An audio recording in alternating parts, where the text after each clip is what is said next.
आज आप सुने। सोमवार का दिन माता सती का व्रत का था। भगवान शंकर की आज्ञा सिरधारो करके ब्रह्मा जी ने सृष्टि कार्य प्रारंभ किया। सर्वप्रथम उन्होंने सूक्ष्म भूत, बाहु, अग्नि, जल, पृथ्वी, पर्वत, नदी, समुद्र आदि के साथ सप्तर्षियों और अपने मानस पुत्र को उत्पन्न किया। तत्पश्चात अंबिका महादेव जी की आज्ञा से उन्होंने दक्ष और वीरिनी की सृष्टि की और उन्हें मैथुनी सृष्टि करने का आदेश दिया। उन दोनों ने पहले हर्षवे और शब्दलाप से आदि नाम से सहस्त्रों पुत्र पैदा किया, जो नारद जी के उपदेश से सन्यासी हो गए। बाद में उन्होंने कालपांतर में 60 कन्या हुई, जिनका विवाह भृगु, शिव, मरीचि आदि ऋषियों के साथ संपन्न हुआ। ब्रह्मा जी की आराधना से संतोष होकर परमेश्वर शंभु की आदि शक्ति सती देवी ने लोक के हित का कार्य संपादित करने के लिए दक्ष के यहाँ अवतार लिया। पुत्री का मनोहर मुख देखकर सबको बड़ी प्रसन्नता हुई।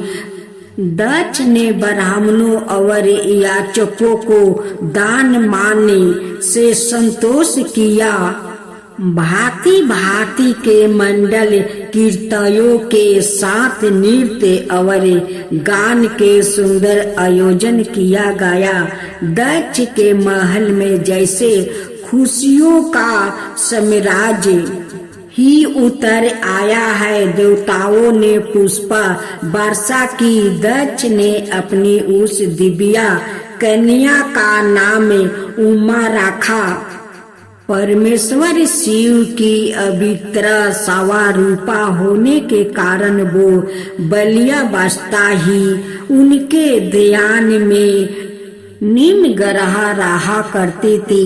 एक दिन देव ऋषि नारद और पीताम्बा ब्रह्मा जी उस अद्भुत बालिका के दर्शन की अच्छा से दक्ष के यहाँ आए। ब्रह्मा जी ने भगवती सती से कहा, जो केवल तुम्हें ही चाहते हैं और तुम्हारे मन में भी जिनको पति रूप में प्राप्त करने की अभिलाषा है, उन्हीं महादेव जी की तुम्हें तपस्या करनी चाहिए। ऐसा कहकर ब्रह्मा जी देव ऋषि नारद के साथ अपने लोक को चले गए। युवावस्था में प्रवेश करते ही भगवती सती अपनी माता बिरनी से अनुमति लेकर परमेश्वर शिव को पति रूप में प्राप्त करने के लिए कठोर तपस्या करने लगी। तपस्या करती हुई सती मूर्तिमती सिद्धि के सामने दिखलाई देती थी। भांति भांति के उपचारों द्वारा परमेश्वर की साधना में वो इस तरह लीन हो गई कि उन्हें अपने शरीर की भी सुधि ना रही। भगवान विष्णु के साथ सभी देवताओं ने कैलाश पहुंचकर भगवान शिव से कहा, परमेश्वर महातेजस्विनी सती आपको पति रूप में प्राप्त करने के लिए कठोर तप कर रही है। हम लोग की प्रार्थना है कि आप उन्हें पत्नी रूप में स्वीकार करे। देवताओं की प्रार्थना सुनकर भगवान महादेव सती के साथ समक्ष प्रकट हो गए। उनकी अंग कांति करोड़ों कामदेव को लज्जित कर रही थी। भगवती सती ने सौंदर्य के धाम परमेश्वर शिव की वंदना की। उस समय उनका मुख नारी सुलभ लाज के कारण झुका हुआ था। महादेव जी ने कहा, उत्तम व्रत का पालन करने वाली सती, मैं तुम पर परम प्रसन्न हूँ, इसलिए तुम इच्छा अनुसार वर मांगो, शुभ तुम्हारा कल्याण हो। सती बोली, प्रभु यदि आप मुझ पर सचमुच प्रसन्न है तो वैवाहिक विधि से मेरा पानी ग्रहण कर मुझे दासी को कृतार्थ करे, ऐसा ही होगा। कहकर परमेश्वर शिव अंतर ध्यान हो गए। तदंतर शंभु लगन और मुहूर्त में प्रजापति दक्ष ने हर्ष पूर्वक अपनी पुत्री सती का हाथ भगवान शंकर के हाथों में दे दिया। परमेश्वर शिव को अपनी कन्या प्रदान करके दक्ष कृतार्थ हो गया। समस्त देवताओं और ऋषि मुनियों के आनंद की सीमा ना रही। विवाह हो परंतु दक्ष ने विदा लेकर शिव के साथ महादेव कैलाश लौट आए। समस्त संसार सती और शिव के इस दिव्या मिलन से अनंती हो गया। आप सती का दूसरा अध्याय सुने। परमेश्वर शिव अपनी आदि शक्ति भगवती सती के साथ कैलाश पर आनंद पूर्वक विहार करने लगे। उस दिव्या दंपति के नसगिरिक प्रेम को देखकर शिवगण आनंद में झूम उठे।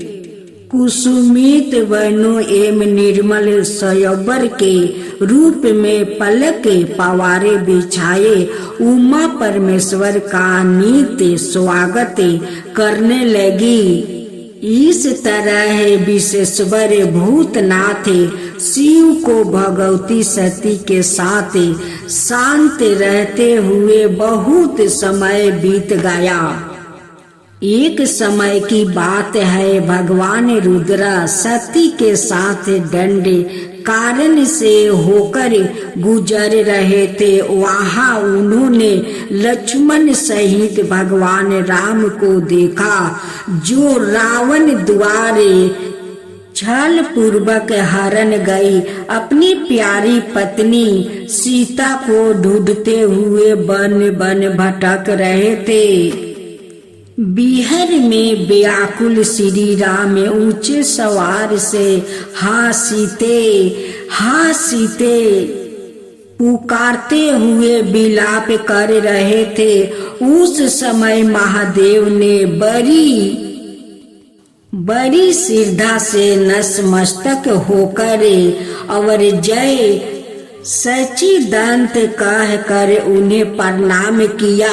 परमेश्वर शिव की यह लीला देखकर सती जी को बड़ा विस्मय हुआ। उन्होंने भगवान शंकर से पूछा, प्रभु भक्त के सामने इतना विनम्र होकर आप इन दोनों राजकुमारों को क्यों प्रणाम कर रहे हैं? परमेश्वर ने कहा, देवी यह दोनों साधारण राजकुमार नहीं है, इनका प्राकट्य सूर्या वंश के महाप्रतापी राजा दशरथ के यहाँ हुआ है। यह दोनों साक्षात भगवान विष्णु और शेष है, जो श्री राम और लक्ष्मण के रूप में सृष्टि के कल्याण के लिए नर लीला कर रहे हैं। परंतु शिव की माया से मोहित सीता के मन से उनकी बातों पर विश्वास नहीं हुआ। भगवान शिव ने कहा, प्रिय, यदि तुम्हें मेरी बात पर विश्वास नहीं है तो सवाए वहां जाकर अपने विवेक के श्री राम की परीक्षा कर लो। मैं इस बट वृक्ष के नीचे तब तक तुम्हारी परीक्षा करूंगा। सती मोहवश सीता का रूप बनाकर श्री राम की परीक्षा लेने गई। रघुनंदन श्री राम सब कुछ जान गए। उन्होंने सती को प्रणाम किया और हंसते हुए बोले, देवी, आप अकेली इस वन में क्यों आई है? भगवान शंभु कहाँ है और आपने यह नूतन रूप क्यों धारण कर लिया है?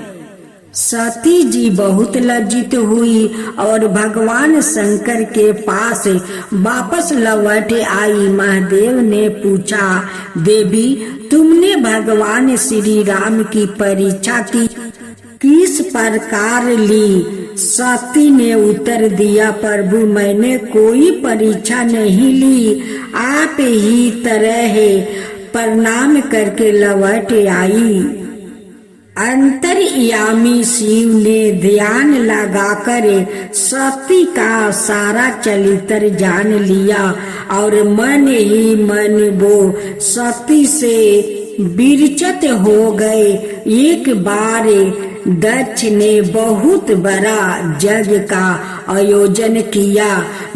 देवताओं को उत्साह पूर्वक उस यज्ञ में जाते देख सती ने भगवान शंकर से पूछा, प्रभु, यह देवगण कहाँ जा रहे हैं? परमेश्वर शिव ने कहा, देवी, तुम्हारे पिता दक्ष ने विशाल यज्ञ का आयोजन किया है। उसी यज्ञ में सम्मिलित होने के लिए यह समस्त देवगण जा रहे हैं। दक्ष मेरे विशेष द्रोही हो गए हैं, इसलिए उन्होंने हम दोनों को उस यज्ञ में नहीं बुलाया है। जो लोग बिना बुलाए किसी के घर जाते हैं वो अपमान के भागी होते हैं और अपमान मृत्यु से भी बढ़कर कष्टदायक है। अतः हम दोनों को वहाँ कदापि नहीं जाना चाहिए। भगवान शंकर के बार बार माना करने पर भी जब सती नहीं मानी, तब परमेश्वर ने उन्हें अपने 60,000 गणों के साथ दक्ष के यहाँ भेज दिया। यज्ञ में भगवान शिव का भाग ना देखकर सती अत्यंत क्रोधित हुई और अपने शरीर को उन्होंने वही अग्नि कुंड में जलाकर भस्म कर दिया। चारों ओर हाहाकार मच गया। रुद्रगण कुपित होकर यज्ञ को नष्ट भरट करने लगे। किसी तरह महर्षि भृगु ने राक्षोधन मंत्र से यज्ञ की रक्षा की।